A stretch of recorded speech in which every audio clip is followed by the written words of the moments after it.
Hello, everybody. Hope you all are doing well and staying safe. Dimple here again, welcoming you all to today's session on Android Framework Components. Today, I have come with one of the interesting topics talking about Android hardware architecture.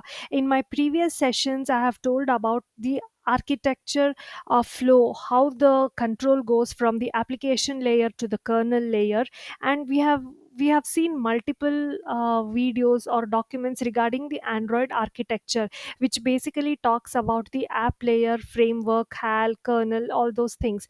But here I found something interesting, which is talking about more on the hardware side. So let's get started. Here is the hardware architecture overview, and the basic foundation of the entire architecture, I would tell, is SoC. So this is how the hardware architecture looks like. And SoC is nothing but it's a system on chip. It's like the brain of your smartphone, handling everything from your graphics to 5G connectivity, or be it handling everything from the operating system to whatever happens when you press a button. And this SoC is nothing but it contains multiple processing parts like memory, modem, and other essential bits and features, which are manufactured together in a single chip that's soldered on a circuit board. So that's the SoC. In market today, we find multiple SoCs. To be precise, Qualcomm is one of the major SoC manufacturer, and they manufacture SoC with the brand name having Snapdragon. There are other SoCs also like Samsung, MediaTek, UI, and multiple things. To be giving more information about this SoC, there are some of the components which are included inside this SoC. For example, like CPU. CPU, we all know it's used for running most of our operating system code, and there is something called as GPU, also part of this SoC, which is handling all the graphic related tasks, visualizing the applications interface. If you are gaming, if you're programming any 2D or 3D gaming, for that cases GPU is very essential.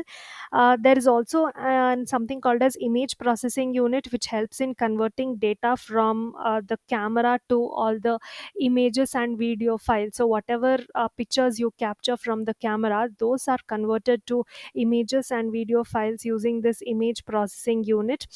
And also there is recently added neural processing units, which take care of all the AI and machine learning related tasks and activities. There's also video encoders, decoders. There are also modems which are part of this SoC, which is used to convert wireless signals into the data that your Android phone understands. So to go on, there are multiple things this SoC contains. The major parts I just listed here. So that was about SoC. Let's go back to baseband processor. So baseband processor is existing on the Android phones, which contains a SIM slot. Nowadays, all the Android phones will contain SIM slot. So this baseband processor will act like a CPU for the phones with SIM slot. So for the phones without SIM slots, this baseband processor will not be there. This is basically used for all your radio frequency stuff and your SIM related activities.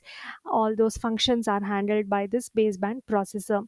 You all might have a doubt, like everyone are using smartphone with SIM slots. Where are these baseband processor not coming in the phones without SIM slots? So there are few exceptions like emulators, or there are some phones developed or manufactured for testing purposes without SIM slot. In such cases, this baseband processor will not be there.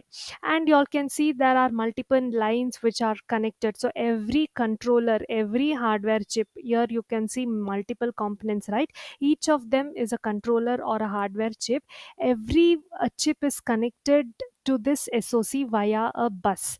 Bus is nothing but it's like an interface which connects two hardware chips. Okay, so on this SoC there are multiple pins, and each pin is dedicated and it is programmed to be connected to each controller. For example, the second pin here is connected to your PIMIC controller. With this PIMIC controller is basically responsible for handling all the power related activities in in your Android phone. So that PIMIC controller is connected to this SoC, and this is nothing but it's called a bus.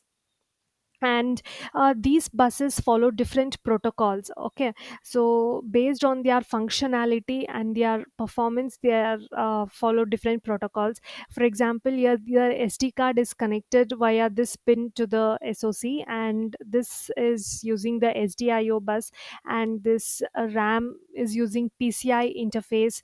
And these sensors, so there are multiple sensors, right? Proximity sensors, there are gyroscope, accelerometers, multiple things.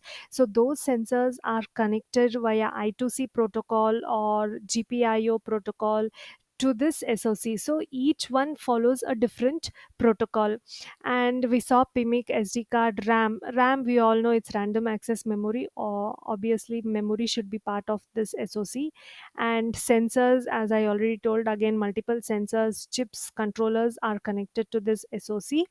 Then RF and SIM card are present on the devices with a SIM slot. Flash memory, it's the partition. Okay, it is containing different partitions like system, data, bootloader, kernel, all these which has to be loaded when the system is booting. So those things are part of this flash memory. Even that is part of the SoC in turn, that is connected to SoC in turn. Then RAM, we all know.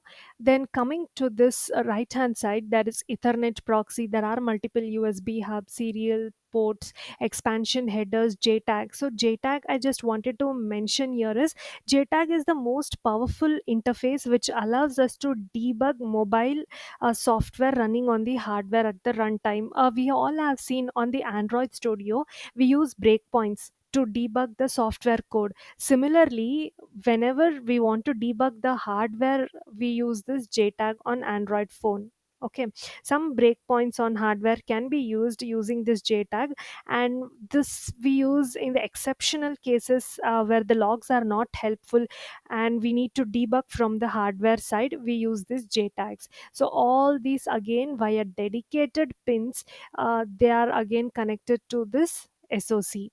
Then there is audio codec, which is having the speaker microphone as the input output. There is Wi-Fi, Bluetooth, GPS, NFC.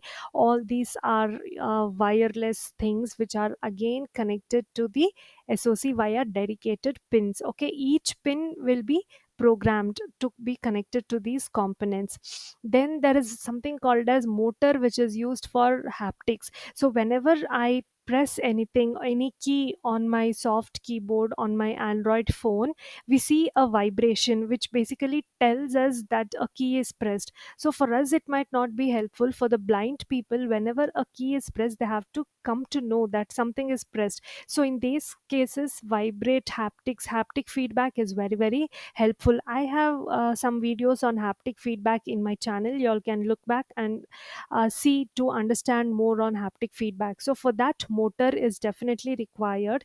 So that motor is again connected to this SoC.